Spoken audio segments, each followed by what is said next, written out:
मैं doctor Mahendra Kumar Sharma, associate professor in EFM, सेठ RL Sahariya, government PG college काला डेरा, M.Com final EFM, compulsory paper number 201, economic administration and policy, आर्थिक प्रशासन एवं नीति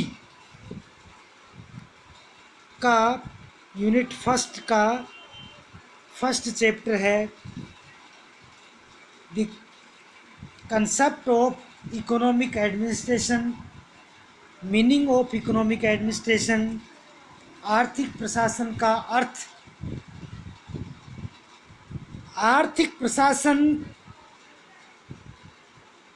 की आवश्यकता हमारे देश में क्यों हुई, देश के आर्थिक विकास को त्वरित गति से आगे बढ़ाते हुए प्रगति की गति इस स्तर पर ला सके कि देश में जनतंत्र जिंदा रह सके और संघवाद के दबाव और तनाव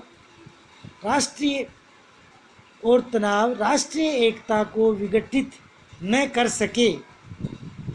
भारतीय संविधान में आर्थिक और सामाजिक योजना आदि विषय समवर्ती सूची में सम्मिलित किए गए हैं।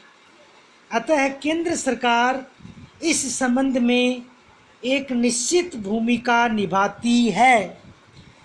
फिर भी राज्यों के विषय क्षेत्र जैसे शिक्षा, स्वास्थ्य, यातायात, सिंचाई, शक्ति के प्रशासन के लिए केंद्रीय मंत्रालयों का अपना एक औचित्य है। ये केंद्रीय मंत्रालय योजना आयोग के साथ मिलकर क्षेत्रीय लक्ष्य निर्धारित करते हैं और अपनी क्षेत्रीय प्राथमिकताओं के विषय में निर्णय लेते हैं। ये ही मंत्रालय राज्यों की योजनाओं की भी देखभाल करते हैं और उसका अनुमोदन भेजते हैं तथा इन सभी राजकीय योजनाओं को, जो कि तकनीकी दृष्टि से बड़ी जटिल हैं, आरंभ करने की अनुमति देते हैं। केंद्रीय मंत्रालयों को अपनी ये भूमिका अलग अलग क्षेत्रों में अलग अलग ढंग से निभानी पड़ती है और ऐसा करते समय वे राज्य संगठनों के नीति निर्माण एवं नीति क्रियान्वित की दृष्टि से उच्च स्तरीय क्षमता बढ़ाने में सहायता प्रदान करते हैं। इस प्रक्रिया को संपन्न करवाने में आर्थिक प्रशासन महत्वपूर्ण भूमिका निभाता है। अब हम आर्थिक प्रशासन का अर्थ एवं परिभाषाओं पर प्रकाश डालेंगे। प्रशासन का शुद्ध एवं सही अर्थ यह है कि कार्य संचालन या व्यवस्था जो परिवार, विद्यालय, उद्योग तथा देश पर लागू होता है, प्रशासन कहलाता है। आर्थिक प्रशासन की परिभाषाएं, प्रथम है सामान्य शब्दों में आर्थिक प्रशासन का अर्थ यह है देश की अर्थव्यवस्था के विभिन्न अंगों का संचालन।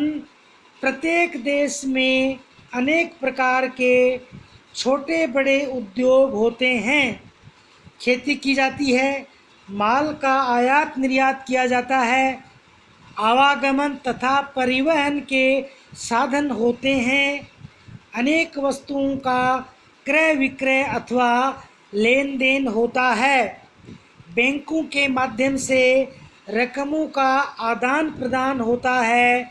इन सभी क्रियाओं के संचालन अथवा व्यवस्था को आर्थिक प्रशासन कहा जाता है।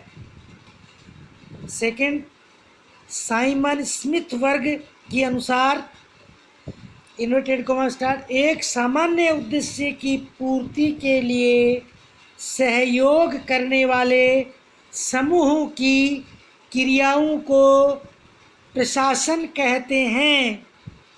थर्ड है, प्रोफेसर वाइट के अनुसार किसी कार्य अथवा उद्देश्य की पूर्ति के लिए अनेक व्यक्तियों की क्रियाओं के निर्देशन, समन्वय तथा नियंत्रण की कला को प्रशासन कहते हैं। फोर्थ है, प्रोफेसर फिपनर के अनुसार वांछित उद्देश्य की पूर्ति के लिए मानव तथा भौतिक साधनों के संगठन तथा निर्देशन को प्रशासन कहा जाता है। पांचवी है, निष्कर्ष या उचित परिभाषा।